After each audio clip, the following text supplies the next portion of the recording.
Hello and welcome to the Pig and Whistle Tales from Azeroth. As always here at the Pig and Whistle Inn in Stormwind, I go through a variety of subjects with regards to World of Warcraft. So grab a bottle or a pint, sit back and enjoy. This episode we'll be going over a few forum posts, and I do want to clarify, the past few episodes obviously have been a bit scuffed, whether it be sound quality or anything along them lines, or just the content in general that's being given out, because I know I've been doing a lot of the forum post stuff.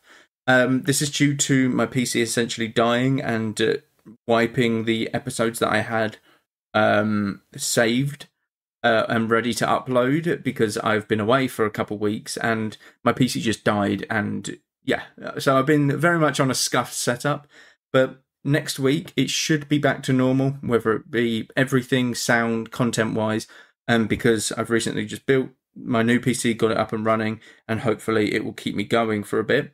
I do want to say that the content will be a bit different. This is going to be stuff like the actual stuff that's being released by Blizzard. So you have the War Within pre-patch next week. You have Cataclysm Rise of the Zandalari. You have Season of Discovery Phase 4 that I've not really covered.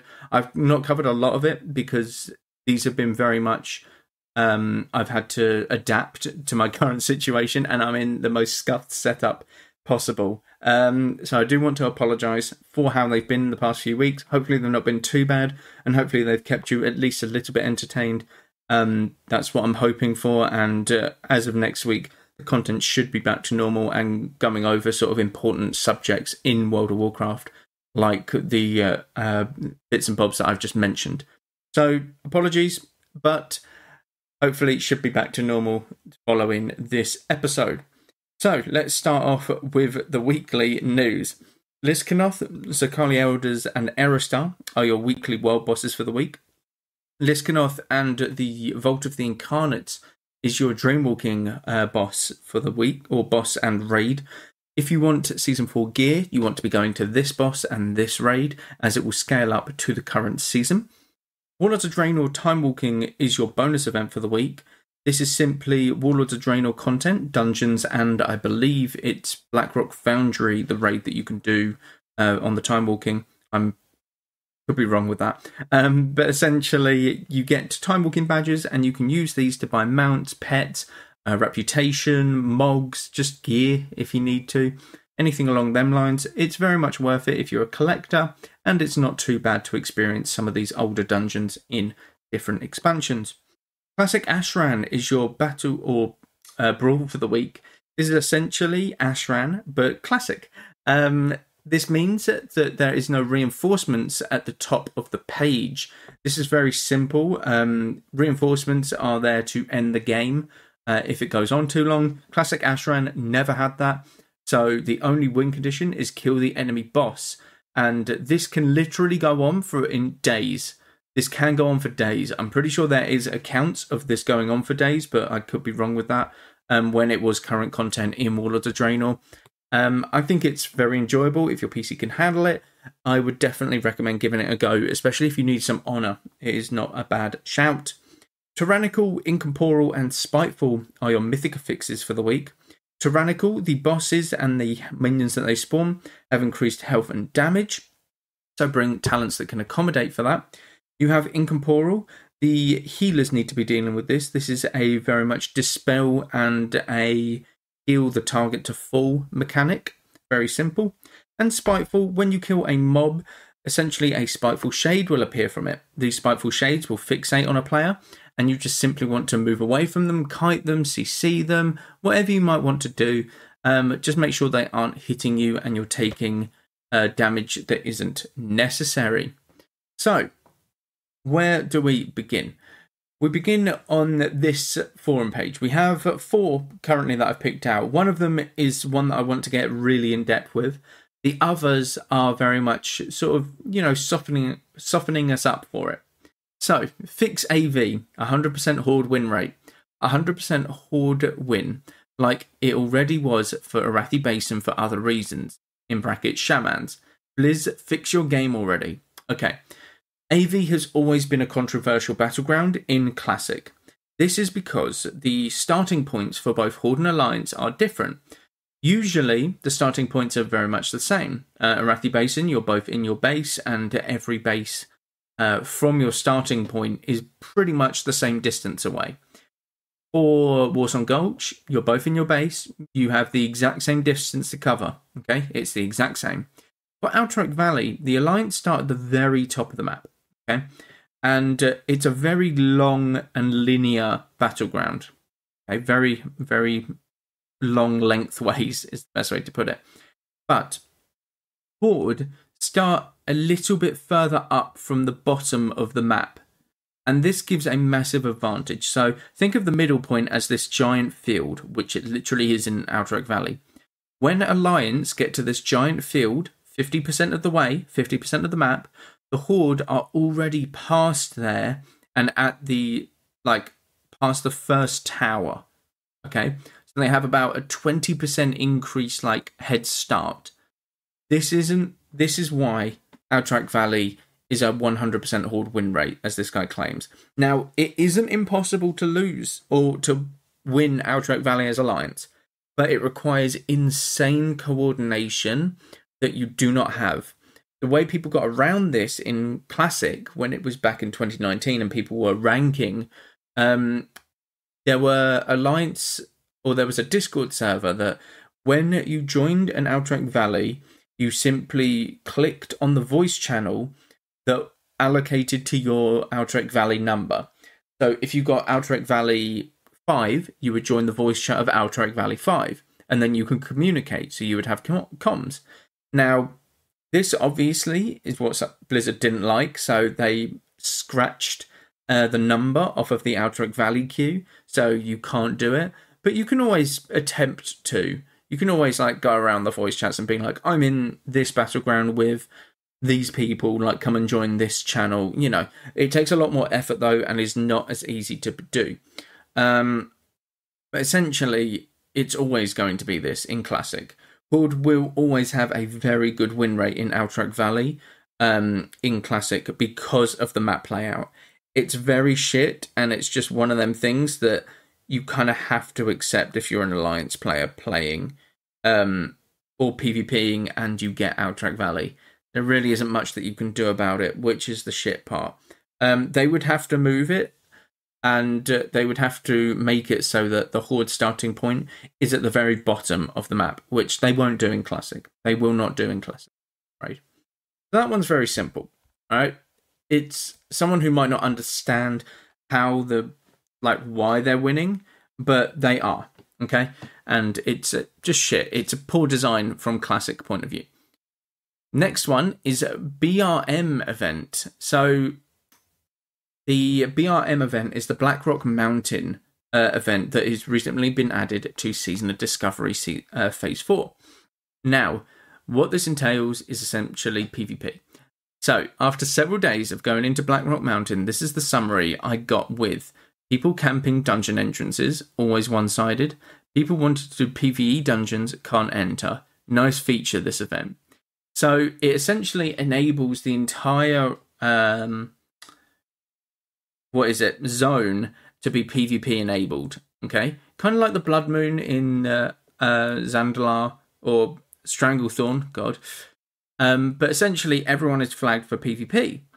And what this entails is in Blackrock Mountain, there are a lot of choke points essentially for classic dungeons. So Blackrock Depths. You have even Molten Core. You have a couple of other dungeons, Upper Blackrock Spire, Lower Blackrock Spire. All of these dungeons are located within this one place, Blackrock Mountain. And they are very much choke point dungeons. So if you want to get to any of these, you have to go through a very thin pathway. And now, obviously, these very thin pathways are tough to get past when you have people putting slow traps down, you have people fearing, you have just people being killed, you have people just killing you. So there's a clip where a hunter essentially stood on the bottom of the chain in Blackrock Mountain, and people who are trying to get to Blackrock Depths jump into the lava to climb up this little ramp, because it's a shortcut way to get there. I think a lot of people will do it. But when they jump into the lava, this hunter just starts killing them. And the hunter never has to move, because all he does is trap launcher the ramp, so they are moving slower getting up that ramp, because they have no way to get out other than that ramp. They have to trigger the trap to get out. So you're getting trap value, and it's permanently up because of cooldown reductions and stuff that are in Season of Discovery. But yeah, it is a bit ridiculous, I'm not going to lie. I think they did a little bit of an oversight with Blackrock Mountain and how degenerate people can be in this game. So I think they might need to go back and have a look at something where they can opt out of the Blackrock event. I think that you can do something like that, kind of like how they did with the Blood Moon, where they should be allowed to opt out of the event if they are wishing to do so. I think that it's probably one of the best things that they should do, and it's kind of an oversight that they didn't add it to begin with. So there's the Blackrock Event Mountain. It seems a bit... Blackrock Mountain event, sorry. It seems a bit... Yeah, they kind of overlooked a very fatal flaw in this. The next one, the true authentic WoW vanilla experience. All these changes, no one cares about us players or the fans. There's no rules, no parameters, there's no feeling for this game anymore. Now you got a total anarchy. I don't really know what this guy's going for, but one of these comments is quite weird. So back in the days, players didn't use the world buffs in raids, not even Nax. There were no such thing as feral DPS. The shape-shifting was not even invented. Warriors wasn't the highest DPSs. One reason is that they didn't utilise world buffs. Players knew nothing about the game. There were no mage boosters, no Mara, Zul'Farrak, ZG, nor strat farmers. There were no bots. There were basically no real good add-ons for anything. The number of internet guides were few, and there are no YouTube tutorials nor streamers. People played on bad computers with a garbage internet connection. Most people don't even get to clear a single raid. You really want true, authentic WoW vanilla experience. I kind of understand where he's coming from. The game as a whole has developed as we've developed as players, and Blizzard have had to build around us, essentially, and how degenerate and good we became at the game, essentially. This is obviously thanks to the hardware, obviously improving with PCs, the internet improving, etc., and then players just getting more and more experience with the game. People who want vanilla experience will need to understand that they will get nothing in the game. If you want to do a classic experience, classic era, you will not get any updates for that game, or very few. This is because the game as a whole wants to be left in vanilla. People want it to be left in vanilla, and people have made it very clear that they wanted it to be left in vanilla. Okay? So, you are not going to get any changes, and the changes that they do make, such as the guild tab in classic era, I think is very good, but people complain about it. I don't know why. People just complain. It's weird. It's a weird change, and it was kind of left field, but it doesn't hurt anyone. It doesn't hurt anyone's gameplay or anything. It's just one of them things. You have to understand that the authentic WoW vanilla experience will get nothing updated to it. There won't be any fresh servers. There won't be any different changes apart from the ones that have already come, such as the rank 14 grind and, a couple other small bits and bobs. But you are stuck in vanilla. They won't add more content to it. They won't add new regs. They won't add anything like that. That's what Season of Discovery is for. Because people who want to experience vanilla WoW can do. Okay? They simply can do. But sadly, it won't get any more updates, and people need to understand that before trying to post about, oh my god, we've been left because we're not getting any sort of updates and stuff. People wanted this. People wanted vanilla. So you're getting vanilla. You're not getting anything extra. Okay? That's what Season of Discovery is for. That's what Classic is for, to follow along with the journey that has been had. You're stuck there, okay? It's a sad truth. It's a sad truth, but you're stuck there. Now, this next one, I'm very curious about. So, this is a question, and I haven't read any of the comments yet. So we're going to see. Classic players, why don't you play retail? This is a genuine question. As a person who enjoys both classic and retail, I'm curious to know why people don't enjoy about retail and why they prefer classic. I would love it if people were able to answer these questions. What things do you find unappealing in retail version of the game? What things do you think are better in classic? What do you like about retail, if anything? And what would need to change for you to consider playing retail? I think these are very good questions, and these are are very simple questions. Now, what I'm expecting to see when I scroll down on this forum post is either something stupid, which is going to be like, because I hate it because it's shit, something that isn't a response. That's always going to happen. I'm expecting to see one detailed post, and I'm kind of expecting to see one say, because retail was dead, or it's just it isn't as good as classic, and not give a point. I'm expecting them sort of responses. So the first one, I would consider playing retail if they kill Malfurion. I would drop classic if they kill Bane. What?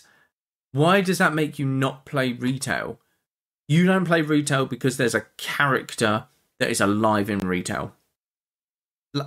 What? And you would stop playing classic if they killed Bane Bloodhoof, the Tauren NPC who is in the second village of the Tauren starting zone, giving out a few quests. That's what you would quit classic for. That makes no sense. That is ridiculous. It's absolutely stupid. So, yeah, there's one stupid answer. The next one is everything, achievements, more zones, guild banks, impossible, and now retail come to classic, I quit. Okay, so, everything. These are the first two. So what things do you find unappealing in the retail version of the game? Everything. What things do you think are better in classic? Everything. What do you like about retail, if anything? Achievements, more zones, guild bank. So it isn't everything, because the guild bank is something that you enjoy, but you said that you find it unappealing because you said everything. Why is it unappealing? This is the reason people don't take things seriously on the forums, because you don't give explanations. And the fourth one was, what do you need to change for it to what would you need to change for you to consider playing retail? Impossible. And now retail come to classic. I quit. It's clearly a troll. It's ridiculous. So retail come to classic. It was always going to happen because classic WoW is following World of Warcraft. It's following WoW retail, and it's following the patches and expansions that people have not gotten to experience before. So obviously they're going to follow it. Now, this post, again, is just a troll. It makes no sense, and they haven't backed up anything. Now, this one, I don't like retail because all your achievements are invalidated every start of the next season. Why bother raiding in the next season when you can just get better stuff with close to zero effort? Why bother raiding if the next season you can get better stuff with close to zero effort? I don't like, because of all your achievements are invalidated every start.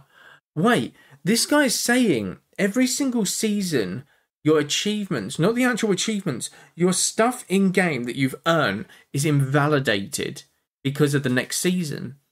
But if you play classic World of Warcraft, you go into Molten Core, and then when Blackwing Lair comes out, surely it's invalidated, right? Because Blackwing Lair gear is just better. Then when you, Encourage comes out, Blackwing Lair gear is, completely negated because Encourage gear is better. Same with Nax Ramos. And then what? It makes no sense. And apparently you can get... Why bother raiding if next season you can get better stuff with close to zero effort? Better stuff. What, gear? You mean gearing your character, the fundamental part of World of Warcraft since its inception back in 2004. Hello? That makes no sense. That's the most ludicrous, response ever.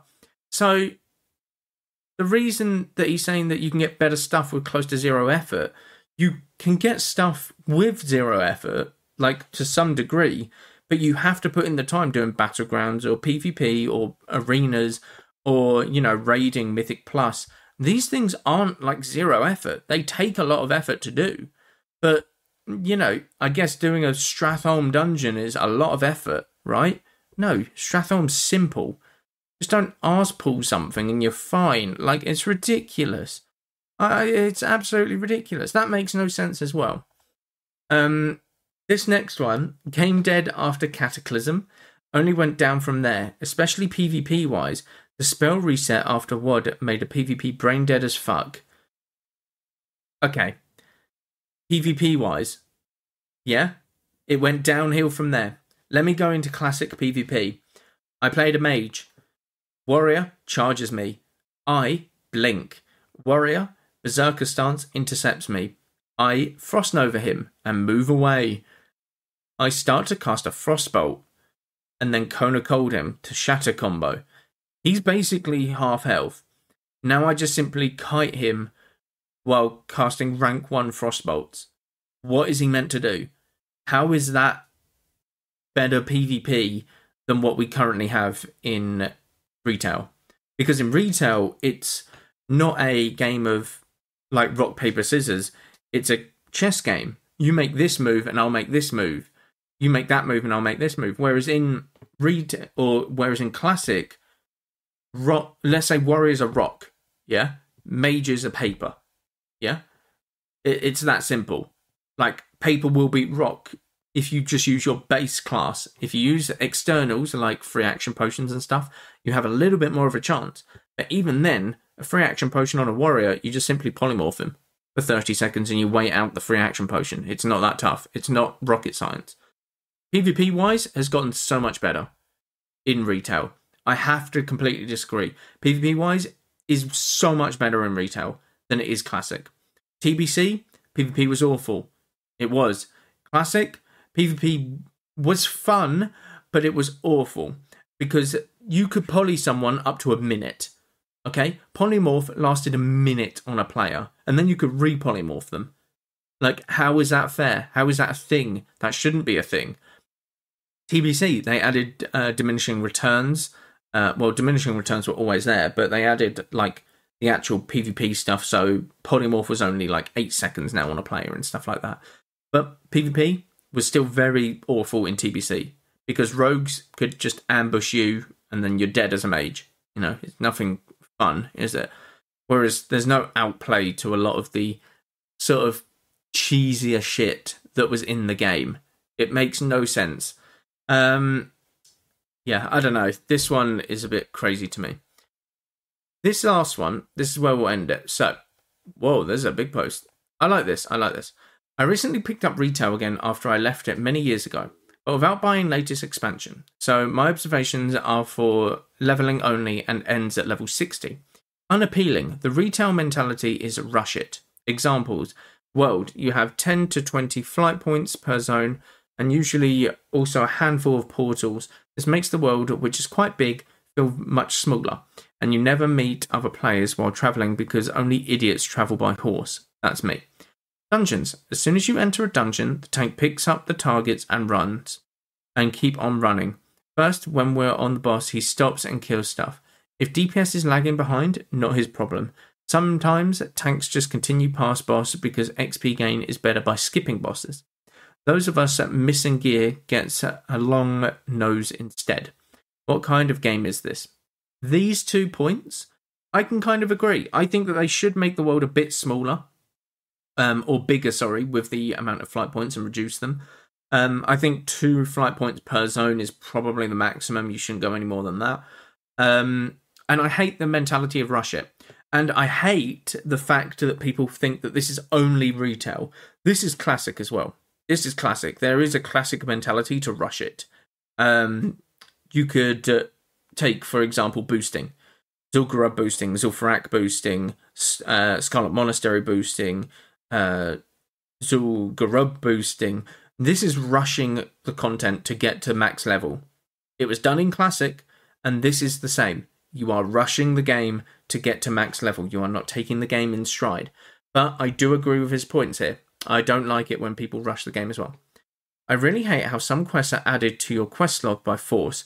For example, the trade post quest or the legendary quest in Dalaran. Blizzard, stop it. The classic mentality, do you do what you want in what order you want, is gone.